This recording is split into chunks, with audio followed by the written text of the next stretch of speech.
Sunday night, I made sure everything was ready. I double-checked that I had the right station on the subway. I triple-checked the paperwork. And I made sure one last time that I had the date, the time, and the room number down correctly. That done, I went to bed. I tried to go to sleep.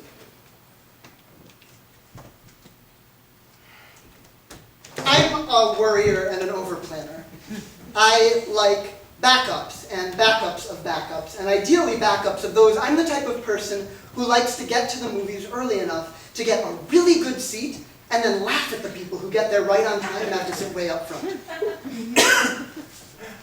I tried to go to sleep. My tendency to overplan means that I end up worrying and stressing even when I've covered every contingency. Even when I've double and triple checked things, I know that the night before a big event I'll be tossing and turning and unable to sleep. I tried to go to sleep. At 5 a.m. I rolled over, and by 5:30 I knew I wasn't going to be able to get back to sleep. At last, at 6:40, my alarm went off, and I started to get up. I had planned to leave my house by 7:30, so I could be downtown by 8:45, with plenty of time for my 9 a.m. hearing. So, at 7:30, right on time, I left my apartment and set out for the L. And made it almost a block before realizing I'd forgotten my cell phone. At 7:35, slightly behind schedule, I left my apartment and set out for the L. And made it almost 2 blocks before realizing I didn't have a secondary form of ID. At 7:40, running quite a bit late, I left my apartment and went to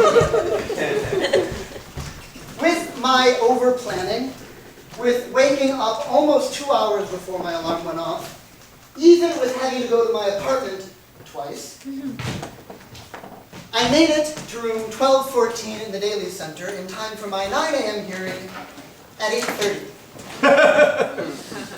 So I waited for half an hour. I nervously twiddled my thumbs.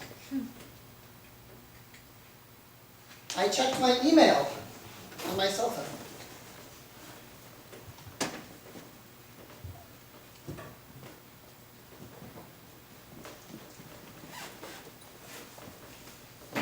I minutely examined my fingernails.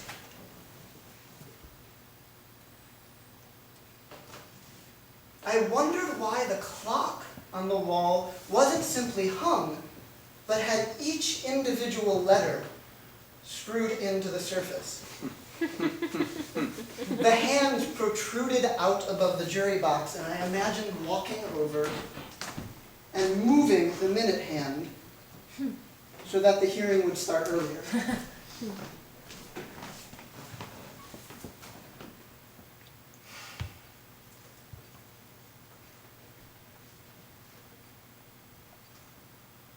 At last, at 9 a.m., the judge walked in. Present, Your Honor. Yes, Your Honor. No, Your Honor. Yes, Your Honor. I assured the judge that yes, I wanted to change my name, and no, I wasn't doing so for fraudulent or deceptive purposes, and yes, I had all of my paperwork. And that's actually how long the hearing took, maybe 3 minutes. The judge directed more sirs at me than were strictly necessary, but I, figuring I should know when to pick my battles, kept my mouth shut. And then off to the cashiers. And by maybe 9:20, 8 weeks and $526 after filing the original paperwork, I had 4 certified copies saying that my name had been changed to Rebecca Rodenkling as duly recognized by the state of Illinois. Which wouldn't do me much good if I got pulled over with my old ID, so off to the DMV. The DMV downtown is right across from the Daly Center, so it was pretty easy to get to. I was there by maybe 9:30. And surprisingly, getting a correction on your license is pretty easy. It's $5 and some sort of documentation of what you're trying to change. But when I asked if I could change the gender marker on my license, I was told that I would need a note from a doctor. I'm pretty sure that's not true. I went to the photographer, who, when I handed my old license, gave me a dirty look. I said, yes, I know, that's why I'm trying to get a new license. And so by 10 a.m., I had 4 certified copies saying I'd changed my name, and a new license to back up the fact. But I really wanted that gender marker changed. So I went to another DMV. I figured, what's the worst that they could do? They could say no, and I would be right where I was to begin with.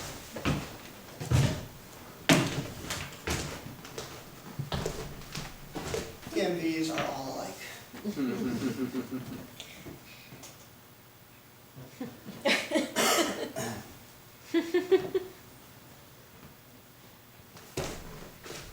I handed the old lady behind the counter my old license, saying that I had just gotten a corrected license downtown and that I had not noticed right at the DMV, but somehow they'd changed the gender marker to male, and I just don't understand.